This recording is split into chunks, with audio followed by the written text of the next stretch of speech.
On today's Locked On Thunder podcast, the Oklahoma City Thunder face a rare must-win game in January. Who do the Thunder match up with the best in the playoffs and more? You are Locked On Thunder, your daily Oklahoma City Thunder podcast. Part of the Locked On Podcast Network, your team every day.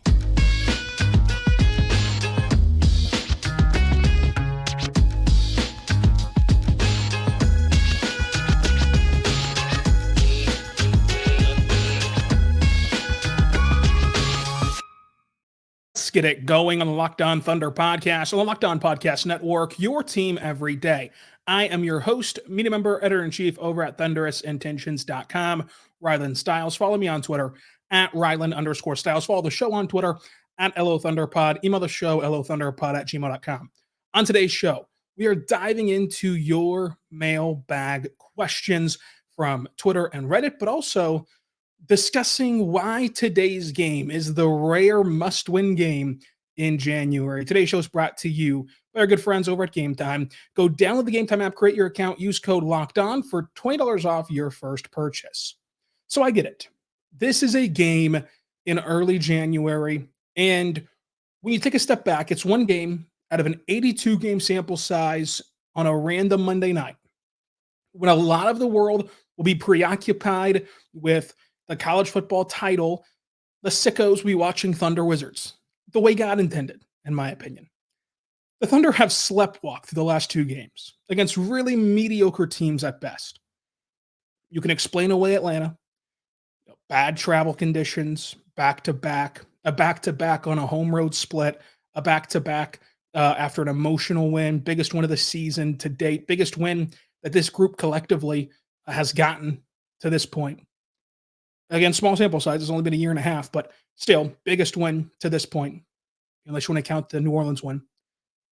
Brooklyn was terrible effort on the glass, and we talked about it on the postgame show, but the glass effort wasn't there. It was not more so the team construction, which we can talk about all day long. We will talk about in this show. It was not about the team construction as much as it was just pure effort. Dennis Smith Jr., all 6'3" of them, got 13 rebounds.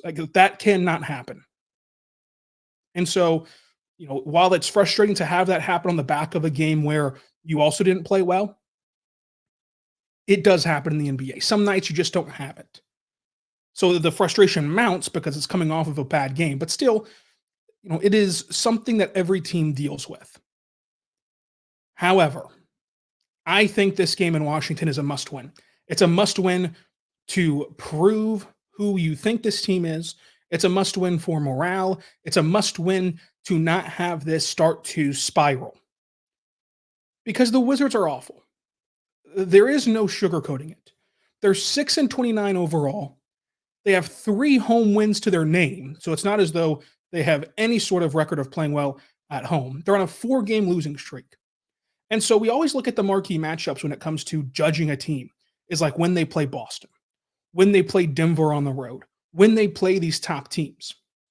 But on the flip side of that, what good teams always do through the history of the NBA is take care of these kind of teams. Take care of when you go play the Wizards, good teams keep losing teams losing. And that's what you have to do in Washington tonight if you're Oklahoma City. You can't play down to your competition. You can't rely on a late rally. You can't sleepwalk and have no effort. Everything is out the window. There's no excuse for tonight. You had the excuse of travel in Atlanta and the back-to-back. You had the excuse in Brooklyn of, hey, these things just happen. But you've had 2 days off in a row. And you head to a terrible Washington team with a terrible home atmosphere and a Washington team that not only is bad, but they don't even have the semblance of a roster or of players who can check your best players.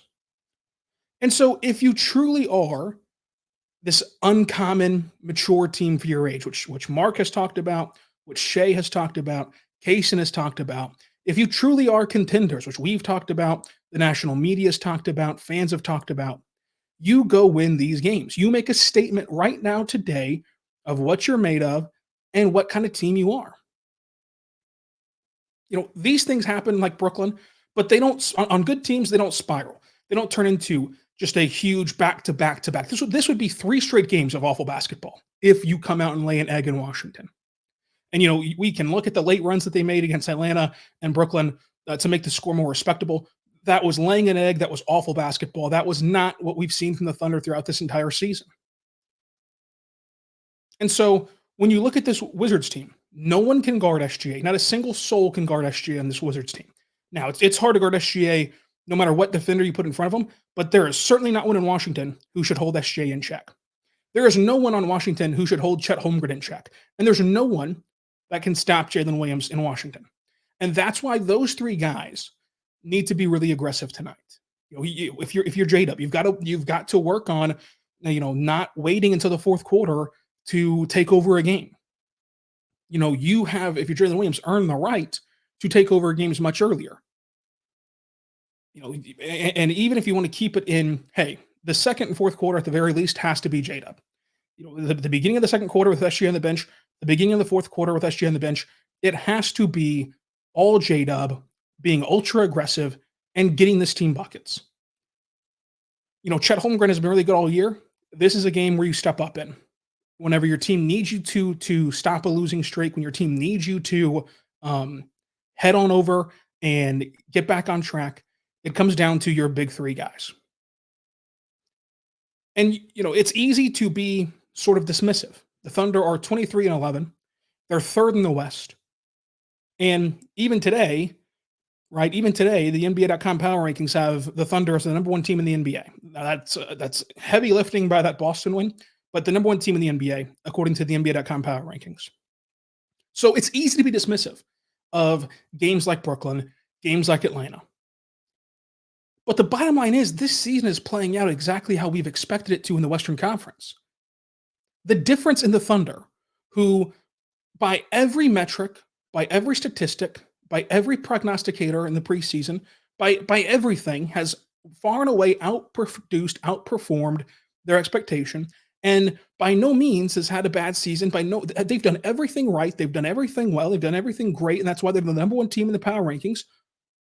And even they only have a 2.5 game cushion from them at the 3 seed and the NBA play-in tournament. But that's what we expected in the Western Conference all year, preseason. Preseason, we talked about the thin margin of error. And so that's a tough task. That's tough to lay at the feet of the youngest roster in the NBA, but that's life. That's what all the people say, right? You have it here where the Thunder have outshot expectations, and now we're trying to hold on to that. And with only 2.5 game separation, you have to get these gimmies. Because when you look at the next 5 games, it's at Miami, it's Portland, who they're awful, right? Portland is bad, but that's the second night of a back-to-back with travel involved. You're heading from Miami back to Oklahoma City to play an awful Portland team, which is not in and of itself going to give you any juice. You're not going to naturally get up for playing Portland. So you've got to create the juice if you're Oklahoma City against Portland. How will this young team do that?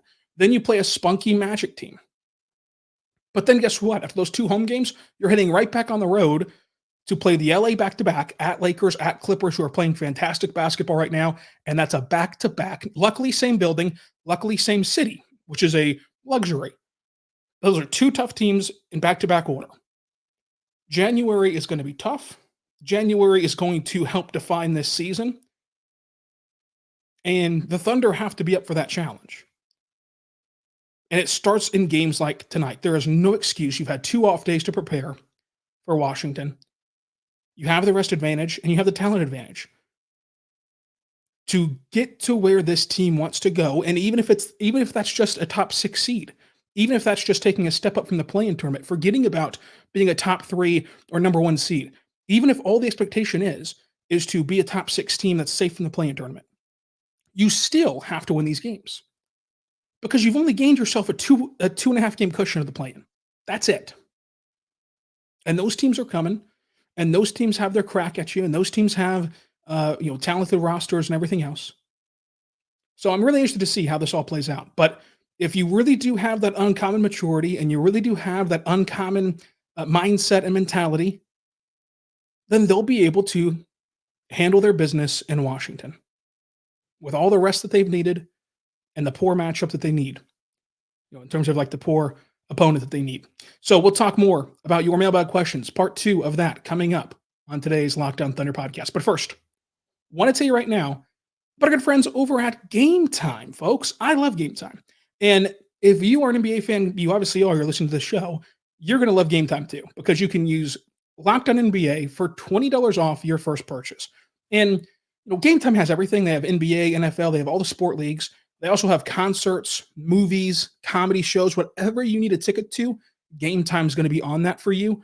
But I like to hone in on the NBA side of things because I think that it perfectly encapsulates what Gametime's about. So Gametime gives you the last minute tickets, lowest prices guaranteed. So they have last minute tickets, they have flash deals, they have zone deals. You're going to find a ton of value for your buck at Gametime. And why I think that the NBA is the best is you can look at every injury report. Today, DeLon Wright is questionable against the Thunder.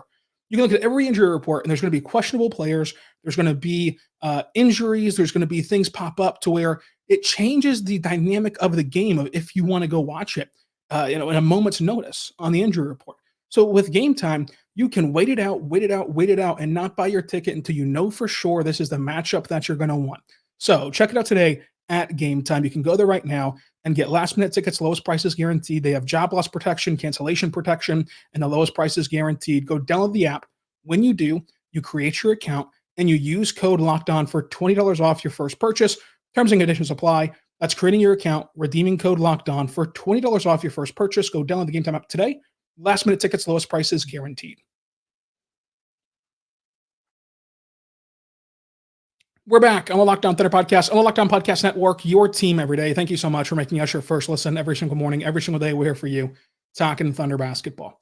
Going to get into some questions from Reddit and Twitter to wrap up our Mailbag podcast that we started out on Friday. So we're going to continue it today.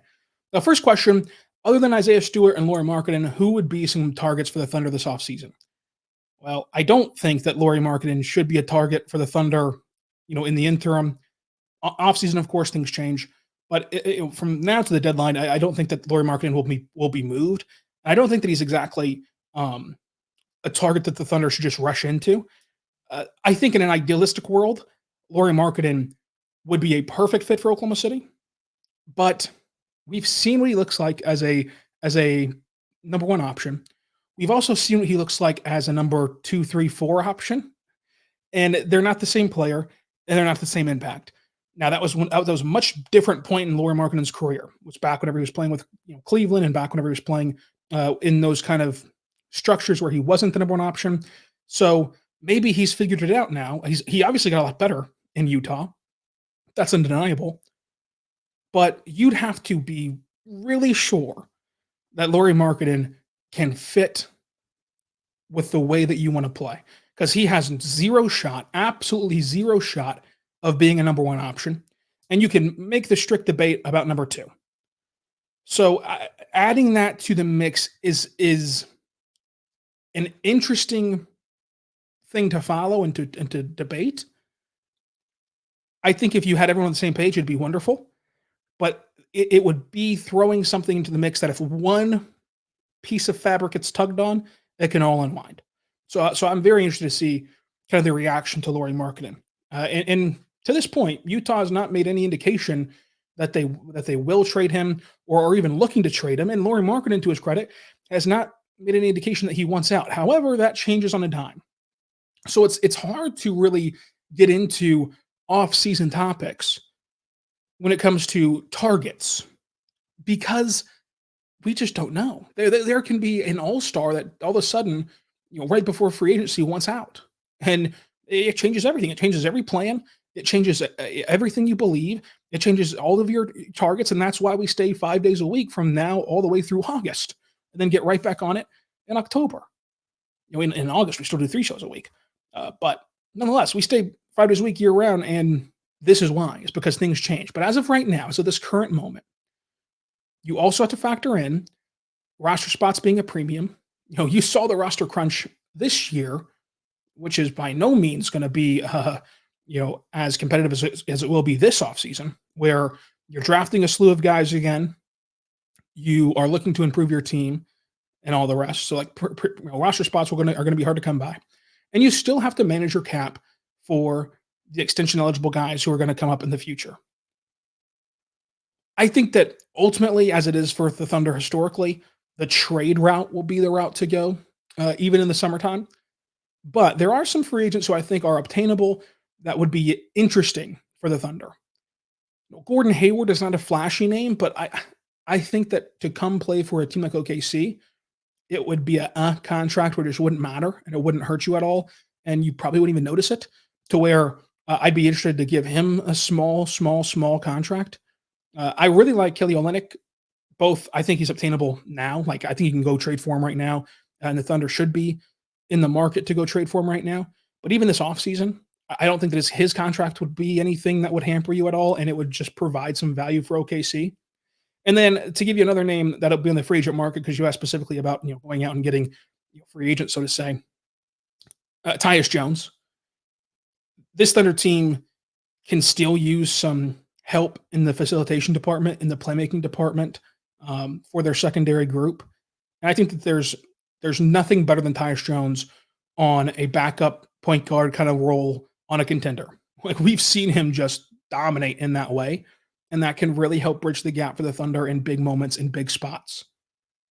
And it can really help, highlight the J-Dub minutes and the Chet minutes whenever SGA's not there. Because you're asking a lot of J-Dub to be on the ball. He's comfortable doing so. He's excellent at it, and has only gotten better at it as time has gone by. But giving him the option to have Tyus Jones play with him, I think helps him. I think Tyus Jones and Chet can run a really good pick and roll. And I think that as the season goes on, but also as Chet's career goes on, the Thunder will gear more and more, or at least should, in my opinion, gear more and more into spoon feeding him in the pick and roll. And Tyus Jones can really do that. He can really, really do that. But this is what I love about the NBA, is that it can change so quickly of who's available, who's realistic, all that stuff, to where that's why we do this show every day, to be on top of it. But those are some names that, like, I think wouldn't break the bank, wouldn't spark a ton of debate of if they should or shouldn't do it. It's just some names that could really help this Thunder team without spending anything but money, honestly. Like, you can attain these guys, even if you wanted to go try to trade for Tyus Jones right now or trade for Kelly Olynyk right now.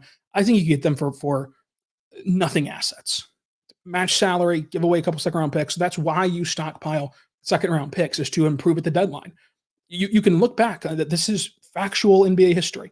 Look back at how many veterans who improve rosters are gotten at the deadline every single year since the invention of the second round for a couple seconds. Here you go. It's over. That's it. No value whatsoever. That's why you stockpile second-round picks. The Thunder are not going to make selections in as many second-round selections as they have right now. They're going to use those at the deadline. You can even look back at Thunder history of, like, whenever the Thunder were tanking, you had George Hill that you traded away for a couple seconds. That's the cost of doing business for a veteran quality player who can help you. And that's why you have a lot of that currency. Next question from Seedle on Twitter. I'm Reddit. How do you view Lindy Waters III on this team? What do you think compels Mark to take him from multiple DNPs to significant minutes? But personally, I think that Lindy Waters is a great player, a great person, but not a great player in the NBA. What am I missing about Lindy Waters? So I don't want to dogpile Lindy Waters because he's a good person, but I personally don't understand the love and trust that Mark has in Lindy, in the sense of, I don't think he's a good shooter. He's billed as this, like, elite shooter. And in a larger sample size than this season, for his career, he shot 36%. And of that 36% from three, which already in a vacuum is not good, last year on unguarded catch and shoot looks, which is what Lindy Waters, to be in the NBA, has to capitalize on, has to dominate on. Last season, on unguarded catch and shoot, he shot 32%. The bottom line is, love him or whatever, like, just as an NBA basketball player, Lindy Waters is not talented enough to overcome that. He's not talented enough to overcome, hey, this is supposed to be a sharpshooter who only shoots 36% and cannot knock down open catch and shoot threes. I think his defense has really improved since he started his NBA journey in the G League all the way through now. It's not head and shoulders above the rest of the team, though, the rest of the options on the bench, but it is improved. What I think people are missing about Lindy Waters And what I think I can even at times, bypass whenever talking about rotations and talking about who should be playing. The reason I think that Mark loves Lindy Waters is his decision making. Like that has been preached about this team and what they look for from Sam Presti, from Mark, since that pairing has been a thing. And Lindy Waters rarely makes bad reads. He rarely makes a bad decision with the ball. And he's at least more often than not in correct positioning defensively. You can talk about if that's, good in the sense of like good enough. Like, for example, Isaiah Roby was always in great positioning, was always walled up at the rim. He's just too small to play center and he's not athletic enough to play another position. So like it didn't matter how good of his positioning was. He's just not good enough. So it's kind of the similar thing with Lindy Waters, although he at least has great anticipatory skills at times to play the passing lanes and can really try to get physical at the rim for rebounds and loose balls. But I think that what the biggest selling point is his decision making, and that factors a lot into who a coach trusts to play. But Lindy Waters shooting bad on unguarded catch and shoot threes is what limits him. And I get he's a hometown guy. He is a really nice, guy every time I've talked to him. But on the court, there's just really limiting factors. But obviously, Mark does really, really trust him. And that has to be accounted for something, right? We'll talk more about this team, more about your questions all coming up. But first, I want to tell you right now about our good friends over at FanDuel. Check out FanDuel today. Go there right now to FanDuel.com/lockedon. This is a great time for FanDuel because I enjoy the national title tonight. You can be having two screens up, watching the Thunder, watching the national title, betting on both at FanDuel. The NFL playoffs start this weekend. That'll be a lot of fun. And then, of course, the NBA is in full swing. NHL is in full swing. College basketball, you can bet on there at FanDuel. And right now, new customers get $150 in bonus bets guaranteed. $150 in bonus bets guaranteed if you place that $5 moneyline bet. And that moneyline bet is just who you think will win. So go there right now, place a $5 bet on the FanDuel, and you're going to get $150 in bonus bets, win or lose. Check it out today. You can go and see so many lines, odds, and ends on all your favorite sports. You can go look at tonight's game for Oklahoma City. I have deemed it a must-win game for the Thunder. And the Thunder are 10.5-point favorites in Washington. So you can go place your bets. You can even bet on the money line if you think the Thunder will win outright. And away you go with your bonus bets from FanDuel. Check it out today. That's FanDuel.com/lockedon. FanDuel.com/lockedon.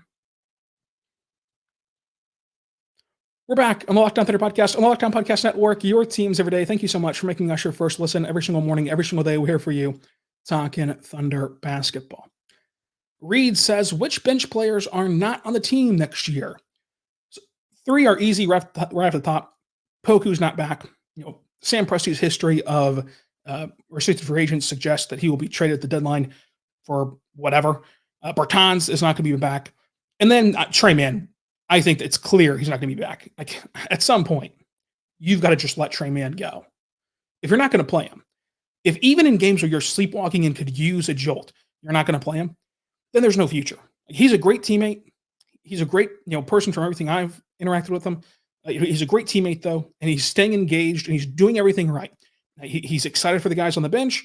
He's really active post practice on the portions that we get to see. He's really active at practice, interacting with the players and being a good person and not distancing himself, not doing anything dramatic or bad. He does everything he's supposed to do. And he obviously, for whatever reason, cannot earn minutes. And so at some point, you just got to say, hey, go try it somewhere else. Go try it somewhere else. And even, Dame Lillard and other players have talked about how they think that he can break out with an opportunity. And so that opportunity is clearly not coming in Oklahoma City. And so I would be stunned if he's on the roster next year, especially with the picks and the ways that you want to improve this roster. I'd be stunned if he was on the roster next year. Beyond that, I think that the two-way guys, Lindy and Olivier, they both have one more year of two-way eligibility. They're not going to earn a roster spot next year to start the season. And sure, bring them back on a two-way if you want to. Who really cares? I personally don't think that either one of them has a ton of value as a two-way player besides just the trust factor of like these guys know the system. They know how the Thunder want to play. And for a competitive team, for a team that is looking to, sustain and get through an 82-game season playing high-level basketball, That's a really positive trait to have in your two-way players because, you've got to kind of flip the mindset a little bit of like when the team didn't care about winning, the two-way players were coveted as players who you would give heavy minutes to and see, hey, maybe they'll pop off, maybe they'll be diamonds in the rough and help the Thunder develop and help the Thunder find quality players. Now, when you're focused on winning, if you've got to play your two-way guys, something's gone dramatically wrong most of the time. Injuries have stocked up or whatever. In the case of Lindy, it's different. We talked about that before. But most of the time, you're only going to get down to that point with injuries. And so if you hit that point where you've got to play two ways for a sustained period of time, at least those two guys would know the system. So, they have another year that they're two-way eligible, could be back. But to answer your question, in terms of like full contract guys, I'd be stunned, just stunned if Poku, Bertans, or Mann return. Speaking of Poku, from Waste, what team do you think could be interested in Poku? None, honestly. But if there was a team, if you forced me to pick one of the 30 teams, I would say Washington. I don't project them to get any better next year, especially, they're losing all these games. There's not a ton in this draft to get excited about at the top. But you have the Will Dawkins connection. Will Dawkins, when he first took over the job in Washington, brought over a lot of Thunder guys, Eugenio Marui being one of them. Maybe he would kick the tires on Poku and see where it lays out as a team who could give him one more shot of having consistent runway of NBA minutes. Maybe. But I just don't really see it with Poku, given that he can't get on the court right now for Oklahoma City, and so on. So maybe Washington. Maybe Washington. Limp says, what's the most desired playoff matchup for the Thunder? I don't think that there's a matchup that the Thunder can't win. I think that in most matchups, they're going to have the best player on the court. But when you go through it, it's interesting. I think that the Rockets would be the most desired matchup because despite that early season win for the Rockets in Houston, come playoff time, everyone would lean Oklahoma City. The Suns are a team that I think is either going to sink or swim. Like I don't think they're just going to middle through the playoffs. They're either going to be fantastic and on fire, and we're going to say, how in the world did anyone ever question this collection of talent? Or they're going to be awful and just self-implode because their lack of depth, because they're relying on injury history players. So the Suns, like, it seems crazy on paper to say, like, hey, you want to play the Suns, but if you have the 50-50 shot at self-explosion, maybe that changes things. I think that there's just something about the Pelicans where the Thunder in a 7-gamer, I'd pick the Thunder, but the Pelicans are a team that's really, really good. The only reason that I'm hesitant to pick the Lakers, I hate the Lakers team, but I can't pick that I'd rather play LeBron and AD in the playoffs over Houston. I just can't do that. I can't. LeBron and AD in the playoffs are a different kind of area that this team, I'm not sure, would be up to, especially when you talk about traveling, to all the way to the West Coast, all the way back. Houston, easy travel. I think, a team that you are better than. I think a team where you would have the best player on the court. You'd also, have a very closed gap on the second and third best players. Also, you can go back and forth however you want on that realm. But still, the Thunder I think are better than Houston, and so I've got to pick them. But I hate this Lakers team, except for LeBron and AD. And when you have LeBron and AD in the playoffs, anything can happen. And I also like this Mavericks matchup just based on the teams, of who they're going to roll out. But I'm a full believer in Luka Magic. I think that he's made series where the Mavs had no business even being in, way more competitive than they had business being. And of course, he's gone on a magical run to the Western Conference Finals. So I would just stay away from Luka in the playoffs. But Houston is who I think it would ultimately be. And the real answer is there's no good matchup in the Western Conference. There's a reason why these teams are separated by 2.5 games from the top of the conference to the end of the conference in terms of competitiveness. It's going to be a dogfight. It's going to be fun. Like, I cannot wait for the playoffs in the Western Conference. Restro Dash asks, what do you think the Thunder stand right now and anything that they can improve on? The Thunder right now are far exceeding expectations. They are far out producing where they were scheduled to be. So it is all gravy, whatever happens this year. And in the summertime, things will be reevaluated, and I cannot wait to talk about those things and debate those things and go back and forth on those things. But as of this moment with this team, this is a perfect season so far. But what they can improve on is rebounding and consistent effort. Now, the effort that they're being asked to give every single night is very, very demanding because of the way the team is constructed. And it goes back to the chicken or the egg argument. Like, should the Thunder be giving consistent effort? And should the Thunder be giving high-level effort? Yes. But that's really hard to do. And they've made it purposely hard to do with their roster construction, trying to rely on that. Now, effort is something that you can fully control. And these are professional athletes getting paid millions of dollars, and they should bring effort. But it's really, really tough whenever you just have the way the roster is constructed. And then from there, I think that like the other parts of this are individually focused versus team-wide focused. The rebounding is a team-wide focus. Everything else is really centric on specific players. So like J-Dub, it is in J-Dub's nature to let the game come to him, to be a more connecting player, but he's really, really good. And he's got to learn to be really aggressive and not wait till the fourth quarter to really start to hunt for his own shots. He's got to flip a switch like SGA had to flip.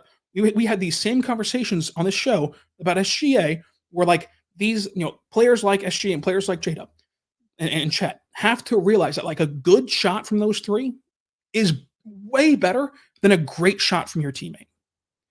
Just taking a good quality shot or even an quality shot is oftentimes better than dishing it out for a great one. And that goes against everything that these players believe about playing basketball, because they are so team-oriented and they're so make the right play oriented that sometimes the right play is taking a quote-unquote worse shot quality shot than what your teammate can give you. And so that's something that J-Dub has to learn to improve upon, and he has improved upon this year, just continuing to get better at that. For Chet Holmgren, I think that this team has to improve playing through him in the pick and roll more. That's what I want to see. And for this discussion, I think that it would be great to recheck in on Stock Watch. We did one before the year. We go through the entire roster and say are their stocks trending up or down and why. So you know what, Retro Dash? We're going to do that on Wednesday. Wednesday's show will be Stock Watch. Tonight's show will be a recap of this must-win game against Washington. Subscribe for free across all podcasting platforms so you never miss an episode. And until tomorrow, be good and be good to one another.